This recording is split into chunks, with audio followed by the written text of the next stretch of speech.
क्या हाल है साथियों, मैं विकास तोमर आप लोग के अपने trustworthy channel collective study for success से आप लोग का स्वागत करता हूं। 27 जुलाई करंट अफेयर हम लोग देखेंगे हिंदी इंग्लिश दोनों ही भाषाओं में।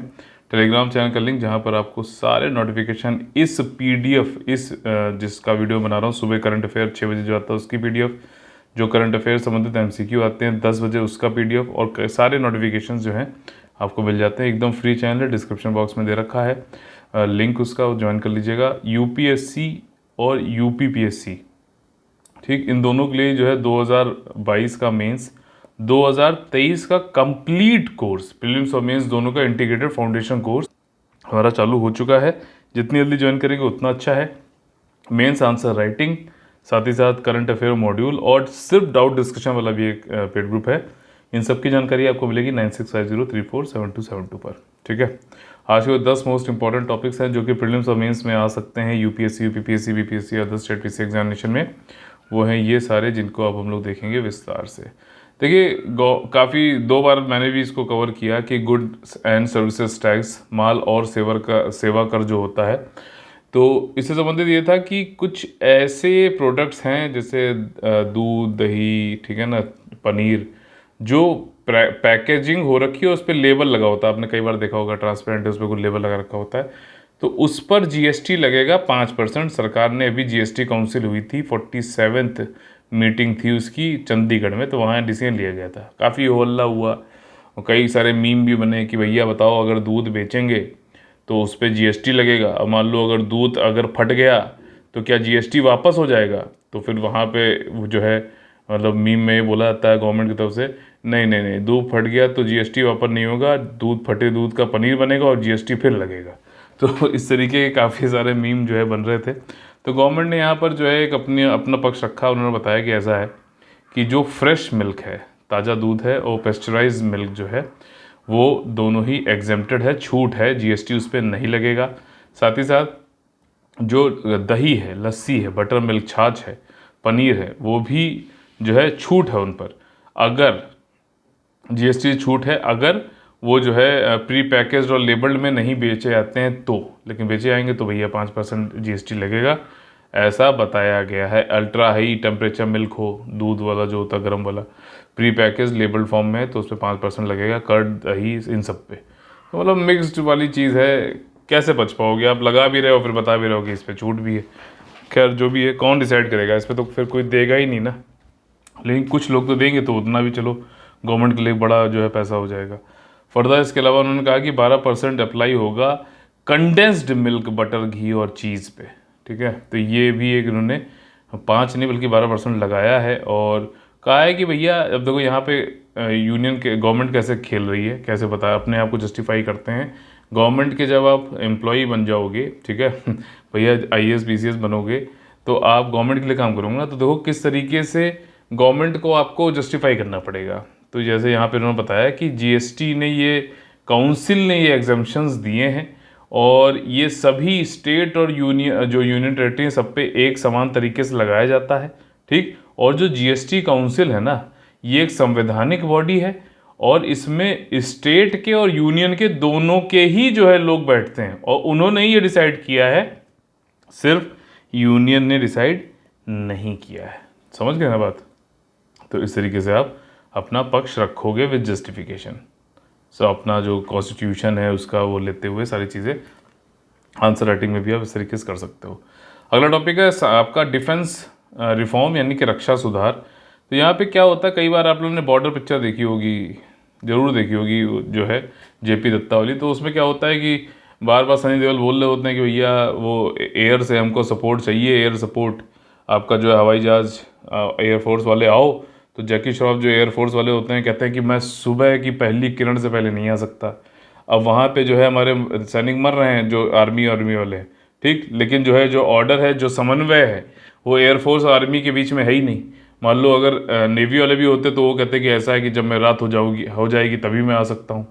तो इस तरीके से एक पूरा कोऑर्डिनेशन जो है तितर बितर है, कोई कहीं काम कर रहा है, कोई कहीं काम कर रहा है, कुछ पता ही नहीं है। अगर ये तीनों लोग एक साथ काम करें, समन्वय के साथ काम करें, जहाँ पे जो अच्छा काम कर सकता है वो काम करे, एक दूसरे को अनुपूरक बने ये लोग, ठीक, तो सॉरी, एक दूसरे के पूरक बने अगर, तो क्या होगा कि भैया ज़्यादा अच्छे तरीके से हम सामने वाले को परास्त कर पाएंगे। तो वहीं चीज़ राजनाथ सिंह जी ने, डिफेंस मिनिस्टर ने भी कहा है कि हम एक जॉइंट संयुक्त थिएटर कमांड बनाना चाहते हैं तीनों सर्विसेज का, और जो है कोऑर्डिनेशन बढ़ेगा।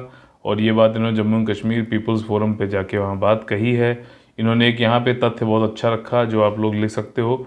इन्होंने कहा कि पहले भारत जो है दुनिया से आयात करता था, डिफेंस की चीज़ों को इम्पोर्ट करता था। अब जो है इंडिया दुनिया के टॉप 25 ऐसे नेशंस में जो डिफेंस की चीज़ें एक्सपोर्ट करता है। ठीक, तो पहले हम इम्पोर्टर थे, अब एक्सपोर्टर बन गए। दूसरी चीज़ इन्होंने यहाँ पे बताई कि जो हम लोग अभी एक्सपोर्ट कर रहे हैं आज की तारीख में, वो करीबन उसकी वैल्यू जो है रुपीज़ के टर्म्स में 13,000 करोड़ रुपए है।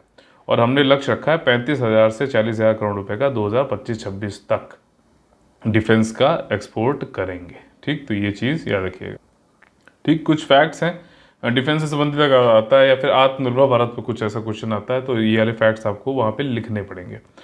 अगला टॉपिक है ह्यूमन एनिमल कॉन्फ्लिक्ट। तो देखिए जो मिनिस्टर हैं पर्यावरण के, उन्होंने कुछ डेटा दिया लोकसभा में कि ह्यूमन एनिमल कॉन्फ्लिक्ट क्या क्या कहाँ पे कैसे कैसे हो रहा है। तो एलिफेंट का डेटा यहाँ पे है, टाइगर से रिलेटेड है। ह्यूमन एनिमल कॉन्फ्लिक्ट मतलब ये है कि या तो एनिमल जो है ह्यूमंस को मार डाल रहा है या फिर ह्यूमन जो है एनिमल को मार डाल रहा है। ठीक, तो ये चीज़ मोटा मोटी समझना आपको ज़रूरी है। एलिफेंट्स के केस में देखें तो ह्यूमंस जो एलिफेंट्स हैं, अच्छा एक चीज़ यहाँ पे बड़ी ताज्जुब की बात है, टाइगर को ज़्यादा खतरनाक आप मानते हो ना, ठीक, लेकिन एलिफेंट जो है ज़्यादा जान लेता है टाइगर से।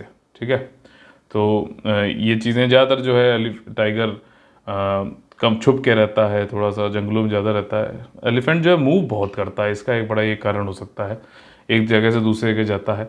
ठीक, तो ह्यूमन किल्ड बाय एलिफेंट्स, ठीक, तो ये करीबन जो है 585, 461 2022-21 में। ठीक है, ओवरऑल जो ये आंकड़ा है पिछले 3 सालों में वो है 1579। ठीक, 1579, 1579। इसके बाद elephants killed by the train, electrocution बिजली से, पोचिंग से, ठीक है, तस्करी, पॉइजनिंग, ये सब क्या है, ये एलिफेंट किल्ड बाय ह्यूमन है एक तरीके से समझ लो। तो ये दोनों चीज़ें, इसके आखिरी में कारण मैं एक्चुअली डिस्कस करूंगा जो कि ज़्यादा इंपॉर्टेंट है। बाकी ये डेटा आपके आंसर को जस्टिफाई करने के लिए बेहतरीन है। ठीक, इसमें देखिए टाइगर्स का डेटा उन्होंने बताया है कि टाइगर्स ने 2019 से लेकर 2021 के बीच में टाइगर्स कितने मारे गए, 29 मारे गए। ठीक, 197 टाइगर की जो डेथ है वो अभी अंडर स्क्रूटनी है, जांच चल रही है। और सबसे ज़्यादा जो है एलिफेंट्स का किस स्टेट में लोग आदमियों को मतलब ह्यूमंस को मारता है, उड़ीसा में। और सबसे ज़्यादा टाइगर किस स्टेट में जो है ह्यूमंस को मारता है, महाराष्ट्र में। ये कुछ फैक्ट्स हैं जो आसान भाषा में मैंने आपको समझा दिए। कारण क्या है, कारण ये है कि पहले जो है एनिमल ज़्यादातर, देखो एनिमल हर जगह रहते थे। ठीक, फिर ह्यूमंस ने थोड़ी थोड़ी जगह के लिए एनिमल्स फॉरेस्ट में चले गए। फॉरेस्ट में क्या है, आपको क्या लगता है कि फॉरेस्ट में क्या पहले ह्यूमंस नहीं थे क्या? आज भी हैं यार, आज भी जो फॉरेस्ट डॉलर्स हैं, ट्रेडिशनल फॉरेस्ट राइट्स एक्ट हमने बनाया है 2006 वाला, उसमें क्या है, तो पहले भी ह्यूमंस उनके साथ में रहते थे, समन्वय बना के बैठते, तो एक दूसरे की दोनों लोग रेस्पेक्ट करते थे, अपना साथ में रहते थे। लेकिन अब क्या है कि ह्यूमंस अलग हो गए, ह्यूमंस की पॉपुलेशन बढ़ती जा रही है, ह्यूमंस जो टेरिटरी उनकी बना भी दी गई है, प्रोटेक्टेड फॉरेस्ट बना भी दिए गए हैं, उसमें भी अब ह्यूमन धीरे धीरे एंक्रोच करता जा रहा है, उनके जो है खा रहा है। ठीक, और ऐसा भी है, दोनों चीज़ें हैं, जो फॉरेस्ट में जो आपका कंजर्वेशन एफर्ट्स थे उसकी वजह से पॉपुलेशन जो है एनिमल्स के, टाइगर्स की भी बढ़ी है, आपने देखा है ये। तो वो जब बढ़ी है तो जो उनका एरिया था जो सिकुड़ गया है पॉपुलेशन ह्यूमंस की बढ़ने की वजह से, उस एरिया, सिकुड़े हुए एरिया में चूंकि उनकी पॉपुलेशन बढ़ गई तो वो भी अपना विस्तार करना चाहते हैं। तो ये जो विस्तार हो रहा है एक दूसरे का, ठीक है, एक्सपेंड हो रहा है जो, इसकी वजह से दोनों लोग आमने सामने आ रहे हैं। और आमने सामने आने पे कई बार जो है या तो ह्यूमंस की जान जा रही है या फिर एनिमल्स की।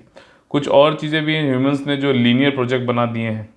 लीनियर प्रोजेक्ट मतलब एक सीधे एक लाइन वाले जो सीधे प्रोजेक्ट, जैसे रोड हो गया, रेलवेज हो गई, ठीक, बिजली, तो ये सब भी जो है इलेक्ट्रोक्यूशन, पॉइजन कर देना। कई बार ये देखा होगा कि हाथी जो है काफ़ी ज़्यादा एग्रीकल्चर को ख़राब करता है तो पॉइजन कर देते हैं। तो ये सारे काम जो है कारण आपको लिखने पड़ेंगे जो मैंने आप बोल के बताया। अब देखो ये पीडीएफ तो आपको टेलीग्राम चैनल पे मिल जाएगी, लेकिन जो मैं वैल्यू एडिशन कराता हूँ ना, ये चीज़ आप खाली लिख लिया करो। अब बहुत ही ज़्यादा इंपॉर्टेंट अगला टॉपिक है ट्राइबल रिवॉर्ड से संबंधित। द्रौपदी मुर्मू जी जब प्रेसिडेंटशिप की उन्होंने ओथ ली तो 15वें प्रेसिडेंट की तरह, तो उन्होंने कुछ ट्राइबल रिवॉर्ड्स के बारे में बताया जिन्होंने भारतीय स्वतंत्रता में अपना जो है कंट्रीब्यूशन दिया है। ठीक है, भारतीय स्वतंत्रता में अपना जो है उन्होंने योगदान दिया है। ठीक, तो ये कौन कौन से ट्राइबल रिवोल्ट हैं? संथाल रिवोल्यूशन, जिससे कि द्रौपदी मुर्मू जी खुद भी संथाल से आती हैं और ट्राइब से। ठीक, संथाल ट्राइब कैसे आता है? मुंडा से आता है, तो ये भी याद रखिएगा। पाइका रिबेलियन की बात करी, कोल रिबेलियन की बात करी और भील अपराइजिंग की बात करी, विद्रोह की बात करी। तो देखिए संथाल रिवोल्यूशन में आपको पता ही है 30 जून 1855 को 10,000 संथाल जो है कानो मुर्मू, ठीक है ना, सीधो कानू उनको बोलते थे, चांद मुर्मू, भैराब मुर्मू, सीधो मुर्मू। ठीक, तो इन लोगों ने मिलकर जो है 10,000 संथालों को मोबिलाइज किया ईस्ट इंडिया कंपनी के खिलाफ, क्योंकि वो ईस्ट इंडिया कंपनी वाले राजस्व को, और जो उनके राजस्व ऑफिशियल थे, जमींदार थे, करप्ट मनी लेंडर थे, उनसे वो लोग पीड़ित थे, तो उनके खिलाफ इन्होंने लड़ाई का बिगुल बजा दिया। इसी तरीके से पाइका रिबेलियन की बात करी, 1817 में पाइका रिबेलियन हुआ था उड़ीसा के खुर्दा में, और इसको original first war of Indian independence भी बोला जाता है। वैसे first war of Indian independence किसे बोलते हैं? 1857 के सिपाही म्यूटिनी को बोलते हैं, लेकिन उड़ीसा वाले कह भी रहते हैं कि पाइका को बोलना चाहिए, क्योंकि पहली बार इस तरीके से इतने बड़े लेवल पे हुआ था रिवोल्ट। ठीक, original first war of Indian independence Paika rebellion. Kol revolt, जो कोल ट्राइबल पीपल है छोटा नागपुर प्लेटू पे, जो आपका झारखंड के इर्द गिर्द रहता है, तो वहाँ पे रिवोल्ट जो है ब्रिटिशर्स के खिलाफ जो है उठ खड़ा हुआ था 1831 में। ठीक, और भील अपराइजिंग में क्या था कि ब्रिटिशर्स जो है भील टेरिटरी जो महाराष्ट्र में थी ना, महाराष्ट्र के खानदेश रीजन में, इसको जरूर मैं जो है सर्च करके देखिए गूगल करके, खानदेश रीजन जो महाराष्ट्र का है, वहाँ पे ब्रिटिशर्स घुस गए, वहाँ पे अपना उन लोगों का उत्पीड़न करने लगे, एक्सप्लॉयटेशन करने लगे 1818 में। तो रिवोल्ट जो है सेवाराम जी की जो है लीडरशिप के अंतर्गत ब्रिटिश के खिलाफ रिवोल्ट किया भील ट्राइबल कम्युनिटीज़ ने। हालांकि बाद में ब्रिटिशर्स ने इसको दबा दिया था ब्रूटल तरीके से। ठीक, याद रखिएगा ट्राइबल अपराइजिंग और ये सारे क्वेश्चन इस बार आ सकते हैं। ट्राइबल काफ़ी ज़्यादा इंपॉर्टेंट टॉपिक हो जाता है एग्जाम पॉइंट ऑफ व्यू से, ये चीज़ समझना जरूरी है। अगला टॉपिक है साइंस एंड टेक्नोलॉजी संबंधित एंड ट्रीट टेक्नोलॉजी। इसको समझ लेना ध्यान से। जो ये ड्रेन है ना, पाइप्स, इसमें जो है सीवर का जो है कचरा होता है, ठीक है, सीवेज का कीचड़ होता है, सारा कुछ जो है इन ड्रेन पाइप से जाता है आपका सी में। ठीक, सी में मतलब अरेबियन सी में, समुद्र में चला जाता है। लेकिन अब बीएमसी जो बृहन मुंबई म्यूनिसिपल कॉरपोरेशन है, उसने कहा है कि यार जो ये बांद्रा और दहिसार से कई सारी 25 जो है स्टॉर्म वाटर ड्रेन जो है, स्टॉर्म वाटर ड्रेन का मतलब ये होता है कि जब बहुत ज़्यादा बाढ़ आ जाए ना, तो इन ड्रेन से ही पानी जो है बाहर निकलता है, नहीं तो भर जाता है।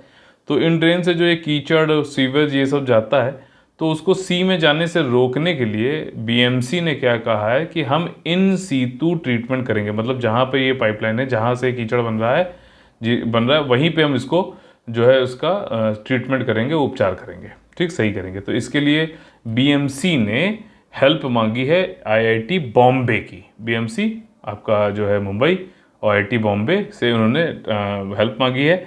इस हेल्प को बोल रहे हैं एंट्री टेक्नोलॉजी, मतलब जो टेक्नोलॉजी यूज़ होने वाली है इन सीतू जो है टेक्नोलॉजी यूज़ होने वाली है सीवेज को जो है ट्रीटमेंट उपचार करने के लिए, वो एंट्री टेक्नोलॉजी आईआईटी बॉम्बे से ली गई है। 7 स्टेज इसमें होते हैं। इसमें कुछ चीज़ें इंपॉर्टेंट है कि ये जो कोकोनट का फाइबर होता है ना, नारियल का, आपने देखा होगा जो उसके गोले के ऊपर जो फाइबर होता है, उसका उपयोग किया करेंगे ये लोग फिल्ट्रेशन के लिए। साथ ही साथ डिसइंफेक्शन का उपयोग करेंगे। ब्लीच जो होता है, सोडियम हाइपोक्लोराइड, सैनिटाइजर में भी यही चीज़ है भाई साहब, जो आजकल आप लोगों ने खूब लगाया होगा कोरोना टाइम पे, सोडियम हाइपोक्लोराइड, उसका भी उपयोग किया जाएगा। ठीक, ये एक तरीके का नेचुरल, प्राकृतिक और पर्यावरण के मतलब दोस्त एनवायरनमेंट फ्रेंडली वे है सीवेज ट्रीटमेंट का। इन सीतू है, मतलब जहाँ पे है वहीं पे इसको कर दो। ये चीज़ यहाँ पर बीएमसी ने ट्राई किया है। अगला टॉपिक है हेल्थ इश्यूज संबंधित। देखो, protection of health care worker from violence. अब देखो क्या हुआ था, जब कोरोना आया था तो हेल्थ केयर जो वर्कर्स थे उनके ऊपर बहुत ज़्यादा अटैक होने लग गए थे। लोगों को लगता था कि हेल्थ वर्कर ढंग से काम नहीं कर रहे हैं, या फिर रिफ्यूज़ करते थे कि कुछ करते भी हैं बिना जो है ऐसा नहीं है कि जो परिजन हैं वो सब पागल ही होते हैं, या फिर किसी ने उनको जो है किसी पागल कुत्ते ने उनको काटा हुआ है।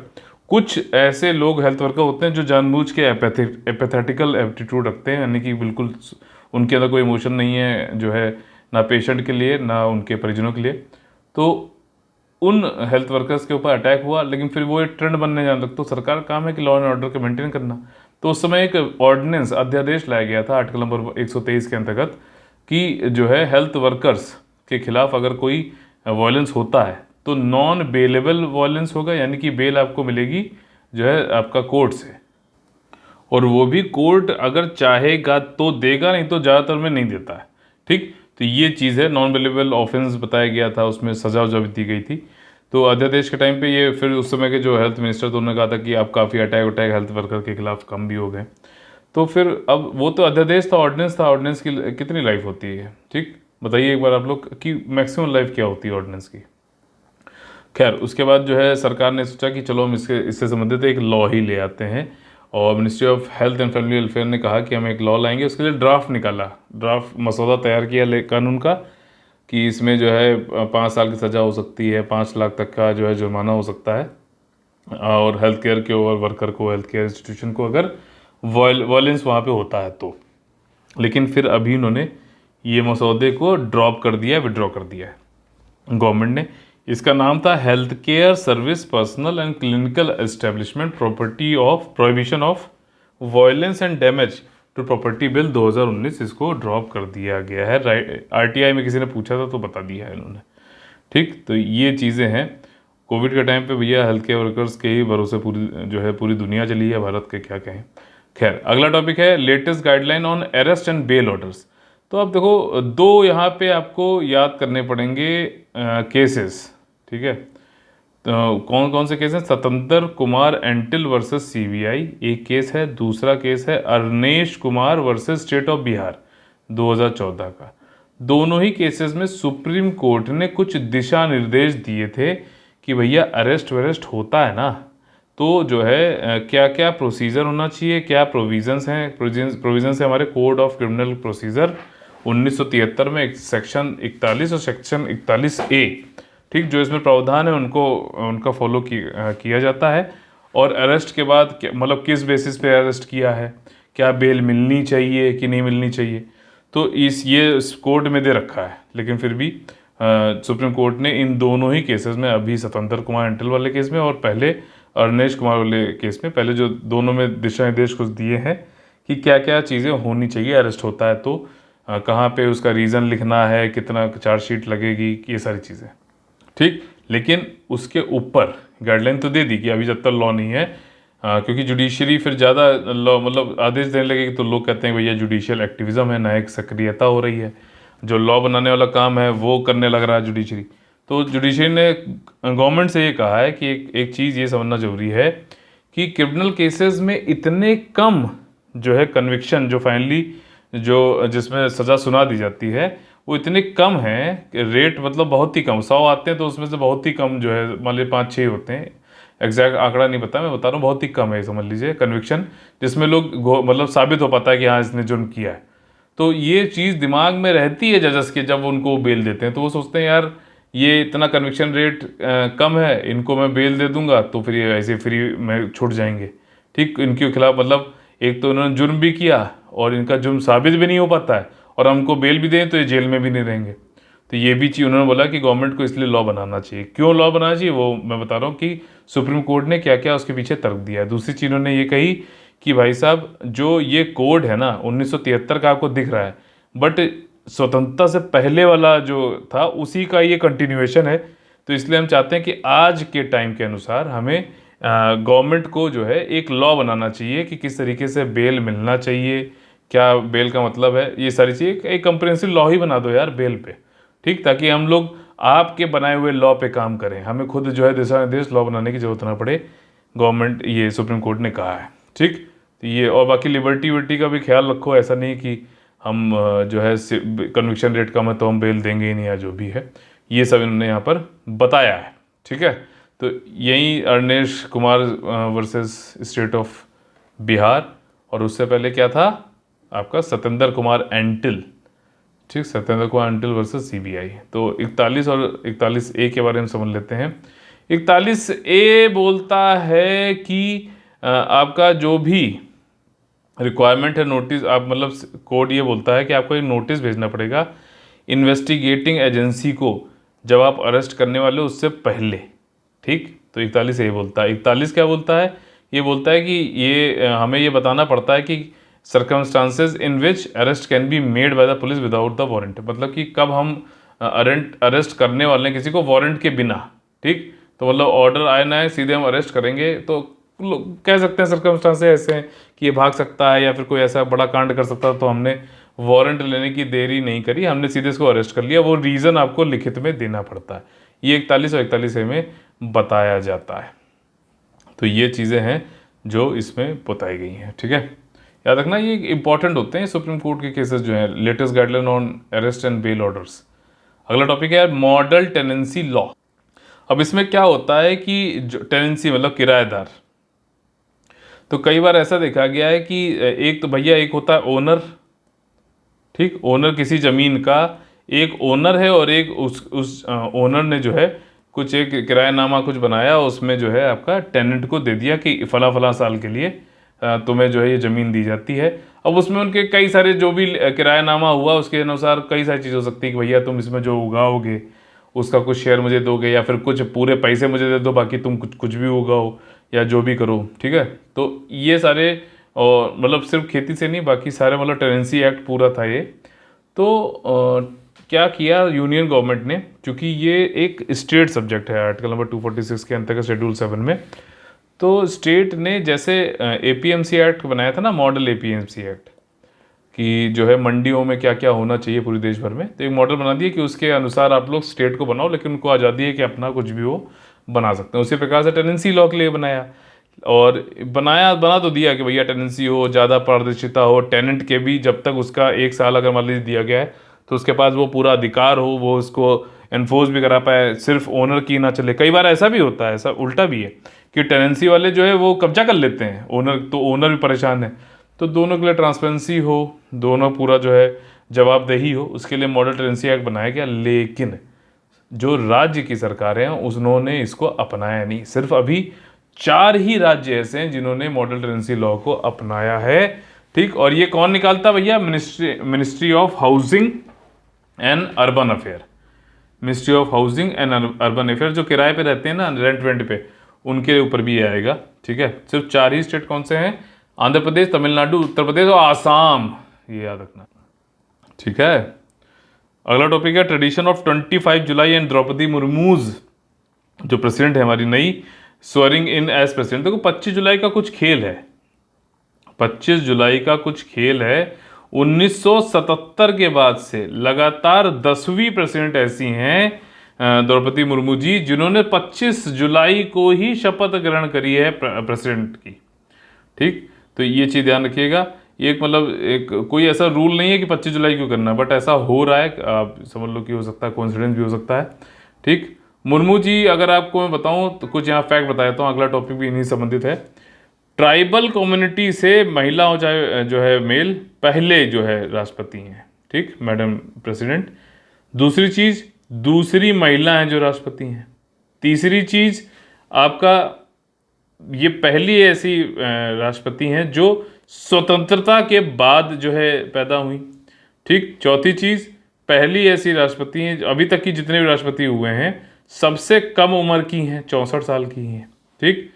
और काफ़ी कुछ इनका जो है काफ़ी कीर्तिमान है। और ये 10वीं जो है राष्ट्रपति हैं जो 25 जुलाई को जिन्होंने शपथ ली है, ठीक। तो कुछ ये सारे जो है फैक्ट हैं जो यहाँ पे दे रखे हैं, मैंने एक साथ आपको यहाँ पे बताने की कोशिश करी है।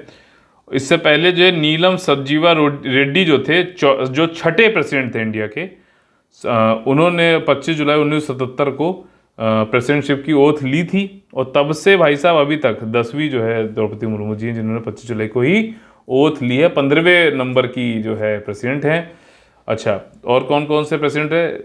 नीलम संजीवा रेड्डी 6ठे नंबर के प्रेसिडेंट थे, फिर ज्ञानी जयाल सिंह, आर वेंकटा रमन, शंकर दयाल शर्मा, के आर नारायणन, एपीजे अब्दुल कलाम, प्रतिभा पाटिल पहली महिला प्रेसिडेंट, प्रणब मुखर्जी, रामनाथ कोविंद जी और अभी द्रौपदी मुर्मू जी, ध्यान रखिएगा। अगला टॉपिक है आर्टिकल नंबर 60, ओथ और अफर्मेशन बाय द प्रेसिडेंट। अब देखो प्रेसिडेंट को ओथ कौन कराता है? चीफ जस्टिस ऑफ इंडिया कराते हैं। कौन है? एनवी रमन्ना, ठीक। और प्रेसिडेंट के ओथ के बारे में किस आर्टिकल में बताया गया? आर्टिकल नंबर 60 में बताया गया है, ठीक। प्रेसिडेंटशिप जो है देश की सर्वोच्च संवैधानिक पोस्ट होती है, ठीक, ये भी ध्यान रखिएगा। साथ ही साथ ओथ के बारे में कौन सी अनुसूची है? शेड्यूल 3 है भारतीय संविधान का, जिसमें ओथ के बारे में बताया गया है। ठीक, तो ये सारी चीज़ें कुछ ऐसी हैं जो कॉन्स्टिट्यूशनल पोस्ट के बारे में, प्रेसिडेंट के बारे में आपको पता होनी चाहिए।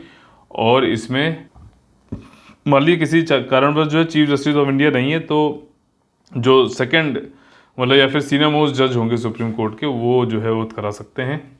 इसमें क्या बोला जाता है? मैं जो भी नाम है, do swear in the name of God solemnly affirm that I will faithfully execute the office of President or discharge the function of the President of India and will, to the best of my ability, preserve, protect and defend the Constitution and the law, and that I will devote myself to the service and well-being of the people of India। ठीक, तो चलिए यहाँ पे session जो हमारा खत्म होता है। मार्केटिंग के लिए डिस्क्रिप्शन बॉक्स में मैंने जो है वीडियो दे दिया है, आप उसको जरूर देख लीजिएगा। यूपीएससी यूपीपीएससी 2023 के लिए जो हमारा ग्रुप है 20 जुलाई से ऑफिशियली चालू हुआ है। 15 महीने से ज़्यादा का कोर्स है, तो आप इसको बिल्कुल अभी ज्वाइन कर सकते हो। और इसमें आपको ज्वाइन करने के लिए इनिशियली सिर्फ 5,000 रुपये की फर्स्ट इंस्टॉलमेंट देनी है। 25,000 रुपये का टोटल कोर्स है, 28,000। इसको देखो, ये पैसे के हिसाब से मत देखना। ठीक, मुझे मालूम है बहुत कम है, लेकिन इसमें लाइव डाउट डिस्कशन होता है, रोज़ स्टडी प्लान दिया जाता है, रोज़ यहाँ पे जो है एक शाम को हम लोग सारी मतलब सब लोग बैठ के बात करते हैं। ठीक है, टेलीग्राम चैनल पर। और रोज़ MCQ सॉल्व कराए जाते हैं, आंसर राइटिंग कराई जाती है, आपका टेस्ट जो है चैप्टर वाइज कराए जा रहे हैं इसमें। तो काफ़ी कुछ चीज़ें हो रही हैं इतने कम पैसे में। ठीक, ये जो है पेमेंट की डिटेल्स हैं। 9650347272 पे आप उनसे बात कर सकते हैं। ठीक, और 2023 वाले ग्रुप के लिए आपका इंस्टॉलमेंट की सुविधा है। ठीक, एंड करते हैं एक मोटिवेशनल कोट के साथ में। अंधेरे से मत डरो। अंधेरे से होता ना कि हमको लगता है कि सब कुछ हमारे साथ ही खराब हो रहा है, बिल्कुल सब खराब, सब कुछ दुनिया खत्म होने वाली है, सब कुछ अंधेरा हो गया है। अंधेरे से मत डरो, सितारे अंधेरे में ही चमकते हैं। आपके अंदर आप सितारे हो, समझा करो उस चीज़ को। आप अपनी कैपेबिलिटी को समझते ही नहीं हो, जानते ही नहीं, उसके ऊपर ही डाउट करते हो, खुद पे ट्रस्ट नहीं करते, तो भैया चमकोगे कैसे? जब इतना अंधेरा आपने अपनी सोच पे बैठा रखा है, तो फिर भैया ये काले बादल तो मंडराएंगे ही मंडराएंगे ना। तो आप खुद एक मोटिवेशन हो अपने लिए। ओवर कॉन्फिडेंस की बात नहीं कर रहा, आपको दूसरों में मोटिवेशन ढूंढने की जगह आप खुद अपनी अब मैं बताता हूँ, चाहे कुछ भी हो, आप अगर बैठोगे ना, तो आप अपने अंदर जो है जितनी भी कमियां, उससे ज़्यादा ही आपके पास जो है पॉजिटिव हैं आपके पास। ठीक, जो उससे ज़्यादा ही स्ट्रेंथ है आपके पास, लेकिन क्या है कि आप उनको देखना ही नहीं चाहते, नज़रअंदाज करके चलते हो। डिज़ायर ज़्यादा करोगे ना तो दिक्कत है। ठीक, चलिए मिलते हैं अगली वीडियो में, तब तक के लिए आप लोगों से लेते हैं अलविदा। ये वाला वीडियो 6 बजे आता है डेली करंट अफेयर का, इसकी PDF आपको मिल जाएगी टेलीग्राम चैनल पे, लिंक डिस्क्रिप्शन में है। फिर इसके बाद 10 बजे MCQ का जो है हमारा आता है वीडियो, उसकी वीडियो भी आपको टेलीग्राम चैनल मिल जाएगा, लिंक डिस्क्रिप्शन पे है, तो वो भी जरूर देखिएगा। वीडियो है इसलिए ताकि आपकी कंप्लीट तैयारी हो सके। चलिए मिलते हैं अगली वीडियो, तब तक के लिए आप लोगों से लेते हैं अलविदा। जय हिंद, जय Bharat, all the very best, Vande Vande Mataram.